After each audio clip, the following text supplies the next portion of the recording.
বাসার জন্য হালকা পাতলা সবজি, ফ্রুটস আর সকালের নাস্তার জন্য কিছু কেনাকাটা ছিল। এই অল্প সবজি, ফ্রুটস বা সকালের নাস্তার জন্য আমি সবসময় সুপার শপেই আসি। আর বেশি মাছ মাংস কেনার জন্য তখন আমাদের ভিক্টোরিয়াতে যে বড় বাংলা বাজারটা আছে সেখানে যাওয়া হয়। হ্যালো, আসসালামু আলাইকুম সবাইকে। আশা করছি সবাই অনেক বেশি ভালো আছেন আর সুস্থ আছেন। আমাদের বাসায় বারান্দা না থাকার কারণে আমার কখনোই কোনো ফুল গাছ কেনা হয় না, বাট ফুল দেখলে আমার লোভ সামলাতে পারি না, এত সুন্দর সব ফুলগুলা। তার উপর যখন অফার থাকে তখন আরো বেশি খারাপ লাগে যে অফার চলে, তারপরে এই গাছগুলো আমি নিতে পারি না। ফলের সাইডে আসতেই দেখি আজকে চেরি উঠেছে, আরো কয়েকদিন আগে উঠেছিল কিনা আমি জানি না। কয়েক মাস আগে চেরি ফলগুলার কিলো ছিল 24 ইউরো, তো আজকে দেখলাম এখানে 12 ইউরো কিলো ছিল। তো আমি এখানে হাফ কিলোর মতো নিয়েছি, মানে এক প্যাকেটে হাফ কিলোই ছিল। প্রাইস ছিল 5 ইউরো 98 সেন্ট। প্রথম এসেছে, দেখি খেতে কেমন লাগে, টক মিষ্টি না কেমন। তো তারপর নিয়েছি কিছু ব্লাড অরেঞ্জ। এই অরেঞ্জটা খেতে অনেকটাই মিষ্টি লাগে অন্যান্য অরেঞ্জের তুলনায়।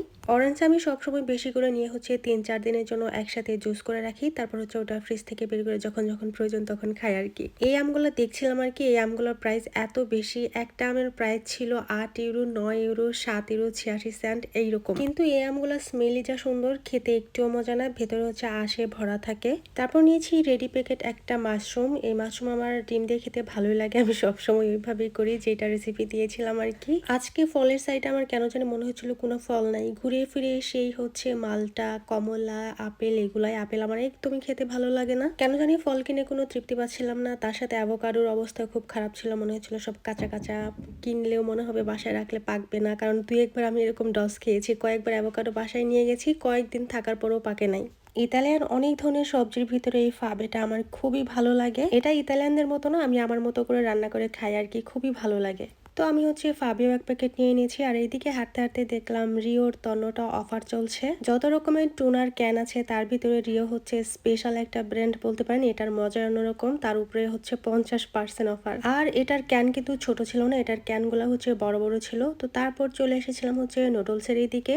কোরিয়ান এই নুডলস গুলার ভিতরে যেটা খুব বেশি ঝাল, আমি ওইটা খুঁজছিলাম, কারণ ঝালটা খেতে আমার খুব ভালো লাগে। মাঝে মধ্যে আমি আর আমার ভাগ্নি শেয়ার করে এটা খাই বিকালবেলা দুইজনেই, মানে ওরও ঝালটাই পছন্দ আর কি। আমি ভাবছিলাম এবার ওয়াজাবি যেটা ওইটা ট্রাই করব। যারা সুশি খান তারা এই ওয়াজাবির সাথে পরিচিত। এটা অনেক ঝাল, অনেকটা সর্ষের মতো স্মেল আসে, পুরা নাক কান দিয়ে ঝাঁজ বের হয় আর কি। আমি যখন সুশি রেস্টুরেন্টে জব করতাম তখন এই ওয়াজাবি রেডি করার সময় একটু করে লবণ দিয়ে মুখে দিতাম, আমার চোখ নাক একদম জ্বলে যেত, এতটা ঝাঁজ এইটার। তো তারপর নিয়েছিলাম এই ব্রেডটা। এই ব্রেডটা আমার কাছে ভালো লাগে, অনেক সফট আর মিষ্টি মিষ্টি, বিশেষ করে জ্যাম বা কলার সাথে খেতে ভালো লাগে। নিয়েছিলাম এই বান রুটিটা। এইটা বাংলাদেশের যে বান রুটিগুলো থাকে সেম ওই রকম লাগে, দুধ দিয়ে খেতে অনেক ভালো লাগে, এমনি খেতেও অনেক ভালো লাগে। কিনতে কিনতে আরো অনেক কিছু কিনে ফেলেছি, তেল, টক দই, কলা, আরো অনেক কিছু, যেগুলো সবকিছু ভিডিও নেওয়া হয়নি। তো এই তো আজকের মতো টুকিটাকি কেনাকাটা, সাথে আমার ব্লগটাও এই পর্যন্তই। সবাই ভালো থাকবেন, সুস্থ থাকবেন আর সুন্দর থাকবেন। আল্লাহ হাফেজ।